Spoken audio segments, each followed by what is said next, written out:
a bit later on this hour. You mentioned some of the numbers, John. We have some brand new polls giving us a look at the state of the race in the home stretch. In Virginia, Hillary Clinton has a 7-point edge there, 45 to 38%.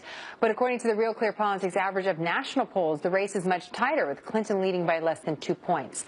Our Fox News scorecard also shows Donald Trump gaining momentum following a week that has been described as a bad one for Hillary Clinton. Our decision team is shifting New Hampshire, where Donald Trump was just speaking, from leaning Democrat to a toss-up. Ohio going from a toss-up to leaning Republican. Indiana and Missouri shifting from leaning Republican to solid Republican. Clinton still has electoral advantage, but Trump now has a clearer path to victory if the voting breaks his way on Tuesday. Let's talk about this with Jamie Weinstein, senior writer at the Daily Caller and host of the Jamie Weinstein Show podcast. Jamie, great to have you back on the program. What are your observations? Here we are on a Friday. A Friday, we should mention, just around this time last Friday, everything changed with the announcement from the FBI. Yeah. So we're watching the headlines. But just set the stage for us. How do you see the landscape as of right now? Well, we just heard Donald Trump. He's speaking in New Hampshire, staying on message, which he has done for a few days now. Maybe it's breaking records with staying on message. And it seems to be working a bit. As you mentioned, the polls are narrowing. He's doing a little bit better. But even so, even as your Fox News map showed, that even as New Hampshire moves to a toss-up and Ohio moves into his direction, the numbers are still very hard for him. You have 283 electoral votes still, according to your brain desk there, with Hillary Clinton. She only needs 270 to win. So Donald Trump still needs to win all those toss-up states and then go and pool some states from Hillary Clinton, like North Carolina, like Pennsylvania, in order to win this race. So he's doing better. The polls show him doing better, but it's still an uphill climb. He has to have everything fall his way on election night to win this race. And of course, we're only using what we have. All we have right now are some of the polling, and some of the parties have some information themselves. They do their own research. RNC Chairman Reince Priebus was on America's Newsroom this morning, Jamie, and he was asked about what you're talking about here, which is that Democrats are saying they're doing very well in early voting in 3 key states. He had this to add about how Republicans are doing. Voting is up among Republicans in Nevada, and voting is down for Democrats. Let's look at North Carolina. North Carolina, keep in mind, for everyone out there, on Election Day 4 years ago, we were down 455,000 votes on Election Day. We won North Carolina. We're ahead in Florida by 15,000 votes. What do you think of what Reince Priebus had to say, Jamie? Well, you know, both sides are going to try to spin the numbers in their favor. I will note this, though. Donald Trump has recently gone to Arizona. I hear that he might be going back to Arizona. I think that says a lot. Arizona should be strong in the Republican camp, not needing to send people there, even the presidential candidate themselves, to win the state. The fact that he is playing in Arizona this late in the game does suggest that the map is still in Hillary Clinton's favor. That said, you know, this has been a year of electoral surprises. Who knows what happens on Election Day? Perhaps the numbers are wrong, or perhaps things are moving rapidly in Donald Trump's favor at the end. But just by the fact that he's going to certain states, that normally he wouldn't have to. But let me just take you up on that, because Arizona, he is going to Arizona, but Hillary Clinton is spending all this time in Pennsylvania. We're waiting. She was supposed to be speaking, and we're going to listen to a little bit of what she has to say in Pittsburgh when she steps to the microphone. But at this point, with so many different pundits saying, well, Pennsylvania is basically a Democrat state, is it surprising to you that she's spending so much time there and going to be holding that big rally on Monday if they felt so confident about that state going blue? Well, you know, it's a fair point. There is the argument that by going there, she may be drawing Donald Trump to go there more. It's kind of make them believe that the state is up for grabs. But maybe she sees numbers that scare her, and maybe that is why she's going. Back in 2012, Mitt Romney spent a lot of time in Pennsylvania, because that's always, you know, the prize for Republican candidates. If you can get those 20 electoral votes, that really does change the map. So, you know, the polls seem to suggest that Hillary has a decent lead there, not an insurmountable lead, but maybe Donald Trump is seeing numbers that other people are not seeing. It's such an interesting point. I'm just going to hang out here in this state until you get here. It happens. It's a strategy. Absolutely. It's one that we really haven't talked a lot about, Jamie, so some great insight as always. Thank you so much. Thank you. West that had gone very quickly in a very short period of time, over 15 years, from being almost entirely white to having a burst of diversity. And for the most part, that was Latinos. And then what we found was we looked at that and combined it with Republican voting results in the GOP primaries. And what we found was that those places that had diversified the most rapidly among Republican voters in the primaries, they were more likely to vote for Donald Trump than in counties overall nationwide. That was part of our conversation yesterday with a Wall Street Journal news editor on how immigration in Midwestern states has influenced the voters in local communities. Today, that paper takes another look at changing demographics in key battleground states like the ones you see on your screen. In a Wall Street Journal article entitled "The Voters in a Changing Nation," the authors write, dig beneath the familiar map of red states and blue states, and the contest between Republican Donald Trump and Democrat Hillary Clinton turns up as a set of fault lines running through America's suburbs, its small cities and outer exurbs, with strongholds for Democrats in the nation's metropolitan areas and for Republicans in rural communities. The battle lines are in constant flux. Joining us now, the two who wrote that article, Wall Street Journal national politics editor Aaron Zitner and national political and data reporter for the Wall Street Journal, Dante Cini. Thank you both for joining us. That line I just quoted goes on to say that if you want to look at this year's election, Dante, you have to look at America by geography. What do you mean by that? Well, I'm a big believer, and I think Aaron is as well, and folks at the Journal, of using geography as a way to kind of understand the fault lines in America, as you mentioned at the top. Look, we spend a lot of time dividing the electorate, thinking about men, women, Hispanics, different income levels, different education levels. But the thing is, all those things can be seen through geography, too, at the local level. The fact is, we've clustered as a nation. Some counties have certain types of people. Some counties have other types of people with different interests, different incomes, all sorts of different variables at play. And through geography, we thought you could have a better look at what's actually going on. So, Aaron, you took a look at 5 battleground states, and you honed in on specific counties in those 5 states. What does it tell you about how people are feeling and what's going to turn this election? Well, we went to what we thought were hot spots, places that once we see what the election results are, will tell us how the contour lines, how the battle lines between Democrats and Republicans have moved. So, for instance, I went to a county in Ohio that's a real bellwether county. Obama won it by less than 1 percentage point last time. It's been heavily Democratic. It's a manufacturing community that's lost a lot of jobs. And you talk to Democratic leaders there and union leaders, and they say, hey, usually about 1/3 of union guys will vote Republican. This time it could be half. And you talk to Democratic leaders, and they say a lot of Democrats in this county voted in the Republican primary. So we think that's one place where the lines are going to move in the Republicans' favor, and they're going to pick up ground in industrialized Midwest cities all throughout Pennsylvania and Ohio. But then on the other hand, we went to a county outside Philadelphia, upper income, not racked by the same kind of economic anxiety that you see in manufacturing communities, wealthy, but also right on the edge, 50-50 county last time between Romney and Obama. This one looks like it might swing to the Democrats, and that will show us that the Democrats' Democrats keep pushing out from their base in the big metropolitan areas further into the suburbs. And when we went to Chester County outside Philadelphia, that could be the next domino to tip as the Democrats push out into the wealthier suburbs. So you might find a Hillary Clinton sign on the door at the Union Hall, but not necessarily everyone inside is going to be voting that way. Some other surprises in this article. Back with more from Aaron and Dante in just a moment. Out from the election, we're back with Wall Street Journal national politics editor Aaron Zitner and national political and data reporter for the Wall Street Journal, Dante Cini. Dante, what are you going to be watching election night when the returns come in? Well, I'm a little bit of a geography geek, unfortunately, so I'm going to spend a lot of time looking at specific counties. Some of these counties we went to, actually, I'm going to be looking at Chester County in Pennsylvania. I'm going to be looking at Stark County in Ohio, Wake in North Carolina. The thing that's, I think, things that are really interesting to me is what's going to happen with the suburban vote, and I think that's a little bit of what Chester County is about in Pennsylvania. Does it turn out? Democrats have really been making advances there in the past really 3 or 4 elections. The question is, at some point, do the margins in those suburban places start to look like the margins in the cities Democrats own? And that would really make it very difficult. Turnout in those places, I mean, make it difficult for Donald Trump. Turnout in those places, obviously, also crucial. But, you know, for this project, I went to someplace very different. I went to Sac County, Iowa, which is a small rural county in Iowa.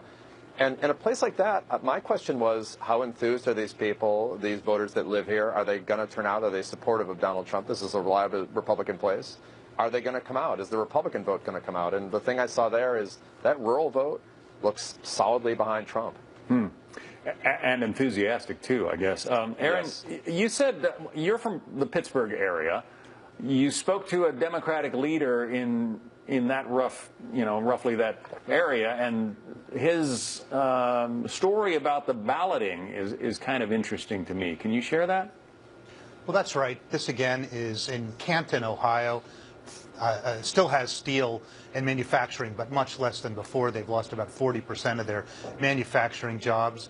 And the Democratic chairman said, hey, on Election Day in the primaries, 2,600 Democrats came in and asked for Republican ballots, but only 1,100 Republicans came in and asked for Democratic ballots. And that's something we hadn't seen before. Democrats usually vote in the Democratic primary. And that was an early sign that in these economically struggling places. I mean, Stark County has come back. Canton has gotten a new coat of paint with healthcare jobs coming in. But there's still an overhang from the loss of all the manufacturing that's left. In places like that, there's a powerful Republican surge that we can see. And we saw it in the primaries, and we see it when union leaders tell us that their union guys who tend to vote Democratic are going to switch to the Republican Party.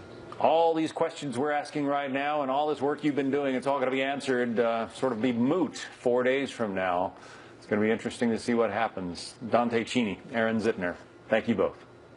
Clinton at an appearance in Pittsburgh, Pennsylvania, trying to rally voters in that state. So let's bring in now Kostas Panagopoulos, a political analyst and director of the Center for Electoral Politics and Democracy at Fordham University. Also with us, Fox News political analyst Ed Rollins, former principal White House advisor to President Reagan in both his terms, co-chairman of the pro-Trump Great America PAC. So, Ed, political expert, you've heard a lot of political speeches. We've got 4 days to go. What do you think about what you just heard from Hillary Clinton? It's not inspiring. It's a very substantive person. You can't take any of that away from her. But it's just it's not inspiring. As you sit and watch it over and over again, which I've now done on several occasions, it's not. It's kind of the litany of things people already know about Trump, and they either like him or don't like him. But it's nothing really addressing the direction of the country. And I don't think it's the way she wanted to end her campaign. You think it should have been more positive? I think you always want to end your campaign on a positive note, and where you're going to take the country, and she didn't do that. Kostas, give us your take. To the extent that you can end on a positive note, and in this election cycle, it's very difficult to end on a positive note, given just how contentious this race is, how much dislike there is for both candidates. This is really going to be an election about which side dislikes the other side more, much more so than a positive message that's going to bring voters to the polls because they like these candidates, because the truth is that they dislike the opponent even more so than they like their favorite candidate in this race. So it makes it very difficult to end on a strongly positive note, and I think we should expect to see the attacks continue to the very end. So you don't think this is about voting for Donald Trump or Hillary Clinton? It's about voting against the other person? Well, to some extent it will be, but probably more so the latter than the former, absolutely. Hillary Clinton seems to have the advantage when it comes to the number of surrogates she can get out there. She's got President Obama, his wife. She's got her husband, her daughter. Donald Trump doesn't have that. She does, but at the end of the day, you don't vote for surrogates. No one's going to vote for Barack Obama. They're going to vote for either her or for Donald Trump. So my sense in these closing days, it's good to fill in space as your campaign goes on, have rallies or what have you. But at the end of the day, it's two people. You get a choice of two people. And obviously the Trump people think they're on the offense because of all the FBI investigations and all the things that are challenging her integrity. And when 2/3 of the country don't think she's an honest person, that's a pretty effective surrogate in and of itself. Maybe the FBI is the surrogate here trying to find out what's going on there. Trump obviously is his own surrogate. You can read the polls pretty much any way you want to. She is ever so slightly ahead in the national race. But when pollsters ask are you enthusiastic about voting for your candidate? Yeah. Trump's people have more enthusiasm. Hillary Clinton's, the Democratic get out the vote effort is said to be better. So how do those two balance out? Well, they may be more enthusiastic about Trump's candidacy in terms of his supporters, but when you ask them how they feel about the other side, you get on both sides voters supporting both camps that are very concerned about the opposition. So as I said earlier, it might be more a matter of who they dislike most. I agree with Ed that surrogates, people don't vote for surrogates, but at the end of the day, the advantage that surrogates present to candidates, and it's not only the big guns like Obama and President Clinton, Michelle Obama, and everybody else, but the litany of celebrities and these other surrogates and supporters of Hillary Clinton's, it allows her to spread herself in more places, especially as some places that they were counting on might be actually close and competitive. Places like Michigan, like Colorado, like New Hampshire. These surrogates enable the campaign to have a presence in these places that might be difficult without high-profile people to bring people to events. Ed, a week and a half, 2 weeks ago, you said it would take a miracle for Trump to win this election. Do you still feel that way? Has the math changed? Well, the math has definitely changed, and I think this has been a campaign which sometimes is about Trump, sometimes it's about Hillary. It's been about Hillary the last week, 10 days, and hasn't been particularly good. It's raised a lot of negatives and reinforced that dishonesty factor. And to me, again, I would not want to have the FBI chasing after me in the closing days of a campaign, and that's certainly where we are. Ed Rollins, Costas Panagopoulos. Thank you. Gentlemen, thank you. Thank you. Down because I have so many friends up here because I worked hard during those primaries. Remember, I was supposed to lose the primary. I won in a landslide. But he's shy, and he would never remind you of that. So let's get to our Fox team coverage today. Ed Henry standing by with the latest on the WikiLeaks release. Alicia Cunha in the battleground state of Colorado. But let's start with Jennifer Griffin, who is live in Cleveland covering the Clinton campaign. Jennifer, good afternoon. Good afternoon, Martha. Well, we are here in Ohio. Hillary Clinton will be heading here later today for a Get Out the Vote concert that will be hosted by Jay-Z. The campaign has a new ad here in Ohio targeting Republicans who to go in Pittsburgh, where she was introduced again by Mark Cuban. He has a long history of insulting people. It did not just start in the campaign. You can go back and find what he said about all kinds of folks. And one of the things I discovered in preparing for the debates, which I was kind of surprised by, is that he took out a full-page ad in 1987 to criticize President Reagan. She was, of course, referring to Donald Trump there. Yesterday, she was in North Carolina campaigning with Grammy Award-winning musician Pharrell Williams. Concern about flagging poll numbers today, especially among African-American voters, caused them to turn to Pharrell Williams, among others. That is also why the president flew to North Carolina from Florida today. In D.C. last night, Clinton aide Huma Abedin, who has not been on the campaign trail since the FBI bombshell last week, she attended a fundraiser hosted by Anna Wintour. The campaign says that they have not been contacted by the FBI since last Friday's revelations. And Huma Abedin appeared at that fundraiser. Sources tell me that as of yet, the FBI has not found any classified information on that computer belonging to Huma Abedin's estranged husband, despite reports out there, all sorts of reports out there with various tidbits that have been leaked from these investigations. Back to you. Quite a week for her. Jennifer, thank you very much. So brand new emails from WikiLeaks revealing candid discussions behind the scenes on the Clinton campaign. Ed Henry in Washington. So Ed, some new intrigue today about Hillary Clinton's IT specialist collecting emails from her advisors, and it sounds like Colin Powell really gave one of them sort of a hard time. Oh, yeah. Let's go through both of them. Very interesting, adding more intrigue to this whole email scandal. First of all, Brian Pagliano, you'll remember he took the fifth against self-incrimination. He was the IT specialist you mentioned. He signaled that he didn't want to get any deeper into all of this. Well, there's an email just emerged from liberal activist Neera Tanden, who sort of joked about the whole situation and political predicament last September of 2015 for the Clinton camp, but then issued this serious warning. She said, this Brian Pagliano situation seems suboptimal, she wrote to John Podesta. Let me know if I can help you. He says, like, represent me? You still a member of the bar? She's finally going to do a slew of interviews, meaning Clinton, which will no doubt be viewed by our friends in the press as too little too late. She writes back, Tanden, not represent you, more like buy you Advil and Tums. I'm no longer a lawyer, Brian was the one who retrieved all our emails for Maura to read. Maybe that's why he's avoiding testifying. We've checked. It appears Maura is a counsel from the 2008 campaign where Pagliano got his start. So that's interesting that Neera Tanden is suggesting maybe Pagliano had something else going on with the Clintons from years ago, and that's why he's not talking. That's interesting, and so is this email. Colin Powell, you'll remember the Clinton camp recently said, well, he had the same setup as Secretary of State. Well, that's not exactly true. He used a personal email account, but of course did not have a personal server as Secretary of State. This email, March 2015, the scandal first breaks. He writes to Cheryl Mills, good talking to you, see link. It was a Breitbart story about the Clinton camp trying to say Powell did the same. You really don't want to get me into this. I haven't been asked nor said a word about HRC and won't unless you all start it. So a little shot across the bow there from Colin Powell, but I would add, recently, despite his frustration with the Clinton camp dragging him into this, he still endorsed Hillary Clinton and not Donald Trump, Martha. Yeah, absolutely true. So, Ed, in terms of this whole thing, because I think most of us picture you in your office just basically up to your nose in WikiLeaks piles all around. Yeah. So weed through the piles for us and tell us what are the most salient things that you have extracted so far.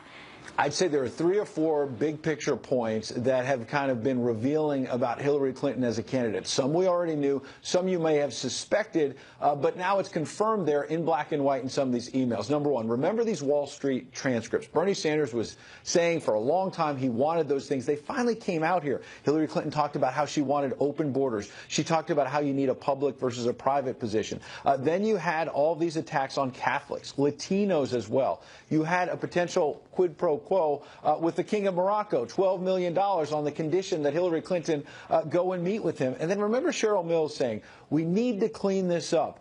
What the POTUS knew when. The President of the United States, President Obama saying, wait a second, you know, I didn't know about this whole email system, and she said we need to clean this up. What's interesting, the last couple of days, the President's saying, kind of leave Hillary Clinton alone and kind of getting involved in this whole FBI probe is very interesting. Very interesting. Ed, thank you so much.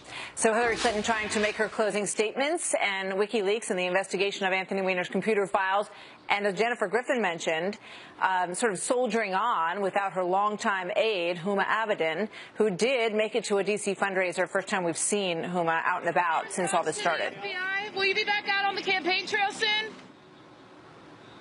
I guess she didn't want to answer that. No answer. Alex Conant is with us today.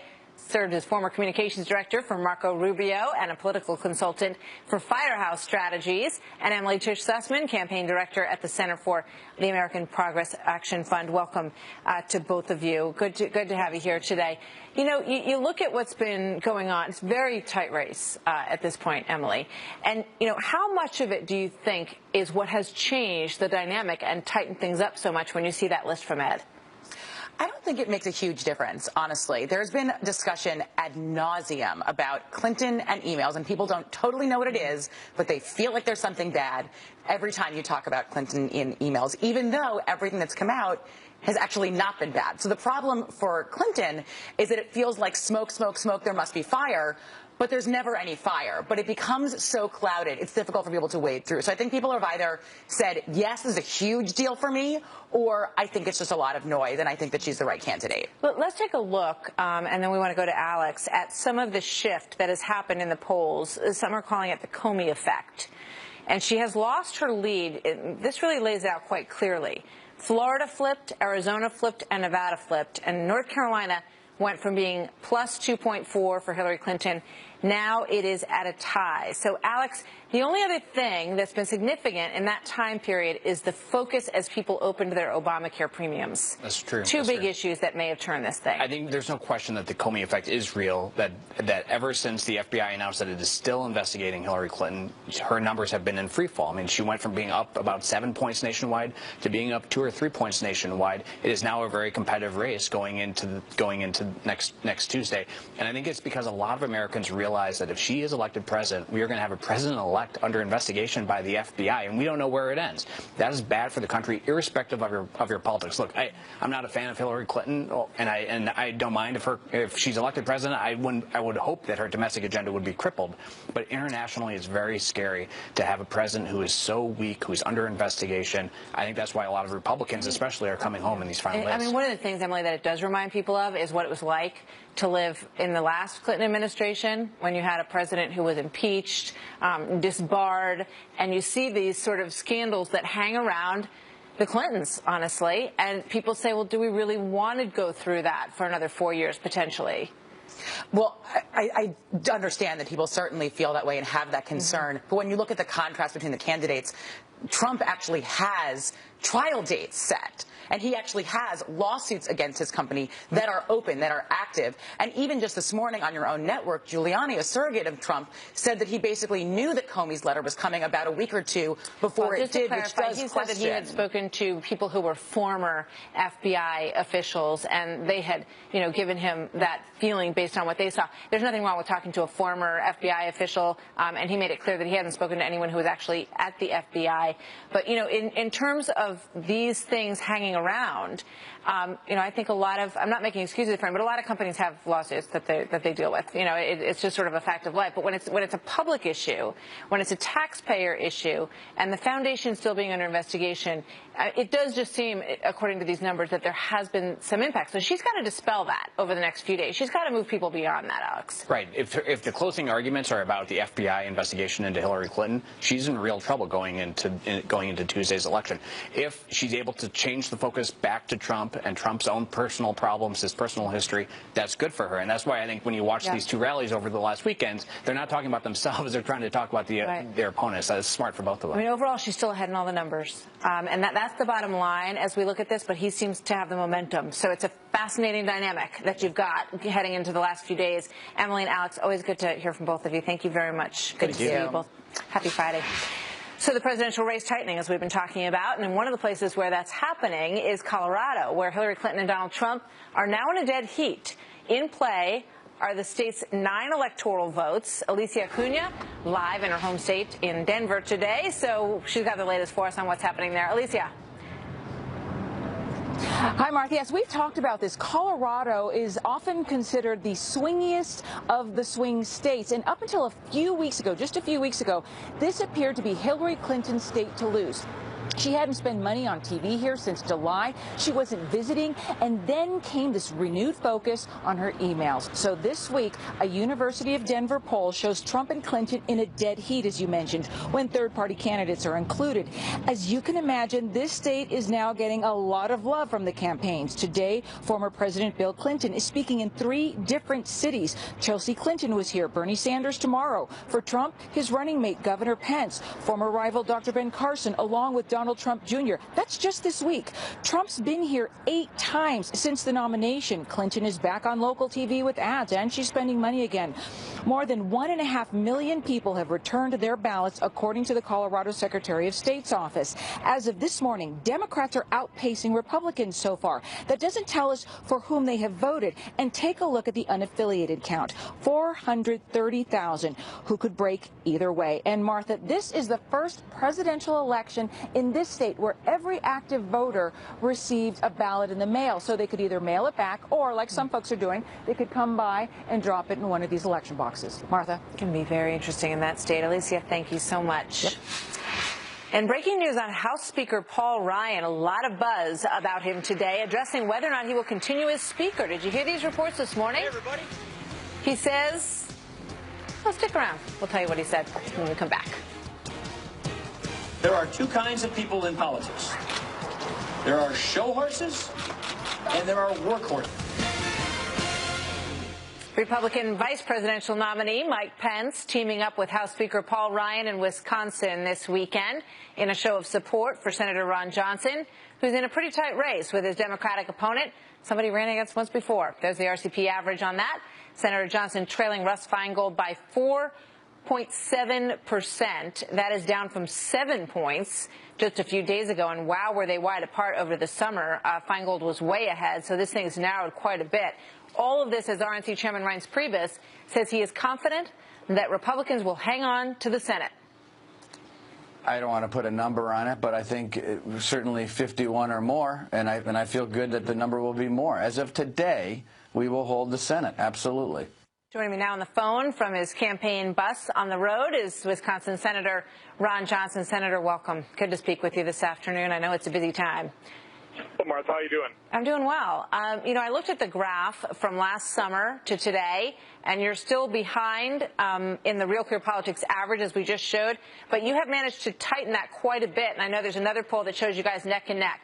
Why is that happening? Well, it is neck and neck, and I think it's because we're out here telling the truth, and Senator Feingold, 34-year career politician, has very little good to show for it. And his entire campaign has been false, been relentlessly negative. But I mean specifically, in terms of what issues do you think are driving that narrowing? Is it Obamacare? Is it, an overall look at the presidential race? What do you think specifically? Well, it's two things. I mean, I've really got a record of accomplishments, but Senator Feingold was one of the deciding votes of Obamacare. He's proud of it. He lied about it, and Wisconsinites recognized he lied about it. He said he liked your health care plan, you can keep it. Thousands of Wisconsinites lost their health care. He said premiums to be lowered here in Wisconsin. Since the implementation of Obamacare, premiums have doubled and tripled on the individual market. Yeah. And, moms who used to be able to afford their insurance with a part-time job are having to quit them and gain full-time employment with time away from their kids. So Obamacare has been a disaster, and he remains proud of his vote. And, and he's callous in saying things like, it's really not as bad as people are pretending it is. They're not pretending these real people hurt. So, again, I think Wisconsinites are actually taking a look at his record. It's a very poor record, nothing good in terms of accomplishments. I got you. Let's talk big picture for a moment in terms of Wisconsin in the presidential race. And as we said, Mike Pence and Paul Ryan are going to be speaking together over the weekend, which will be a very powerful image for Republicans in that state, no doubt. Paul Ryan was asked just a little while ago if it's true, these reports this morning, that he would resign or step down as Speaker in the coming weeks. He said that is not true. Any thoughts on that? Well, he's sitting right next to me, and it's not true. Paul's a patriot. He's a person of real integrity, political courage, ideas, and he's doing this the same reason I'm doing. We're concerned about the direction of this country, and he's got real solutions, the Better Way agenda. That's what he's out promoting. And that's really what we want to do in the next Congress, working together. So he's sitting right next to you. He's committing to not going anywhere. He wants to remain Speaker for the foreseeable future? Well, again, I'm not going to speak for him, but no, he's not giving up speakership. And I'm sure his conference will reelect him as well, because they recognize he's a person of integrity and political courage, and that's what we need at this moment in time. So let me ask you about, he also was asked about Donald Trump, and, a lot of people have been avoiding using his name on the campaign trail. Your thoughts in Wisconsin at this point in terms of the larger presidential race? Do you think people should have been behind him more solidly throughout this process? There's been a lot of, friction between Paul Ryan and Donald Trump at points in this race.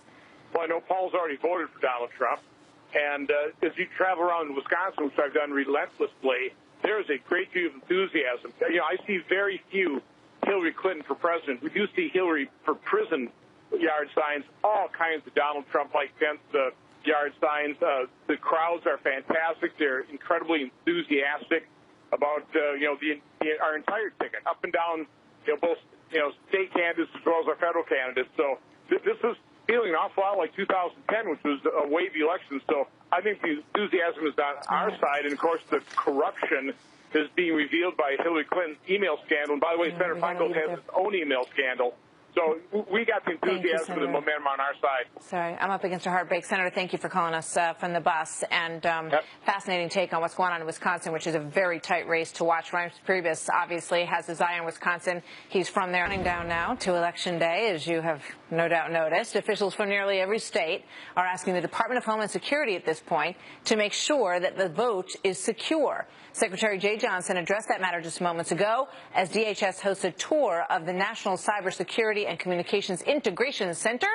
Last summer, we learned that 2 voting systems in Illinois and Arizona had, in fact, been breached. Remember that?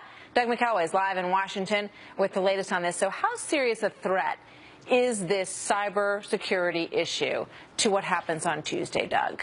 Well, Martha, in terms of a threat to distort or to actually manipulate or change the vote count nationally, probably not much. And the reason for that is the voting system in the United States is deeply decentralized. Elections are done state by state, as we all know, and within each state, district by district, and polling place by polling place. Even electronic voting machines are not connected to the internet in the vast majority of cases.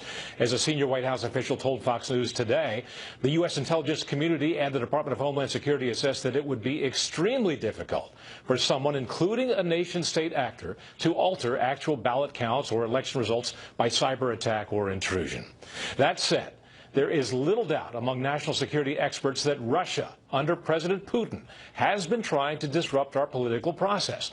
48 states have asked for security help from the Department of Homeland Security.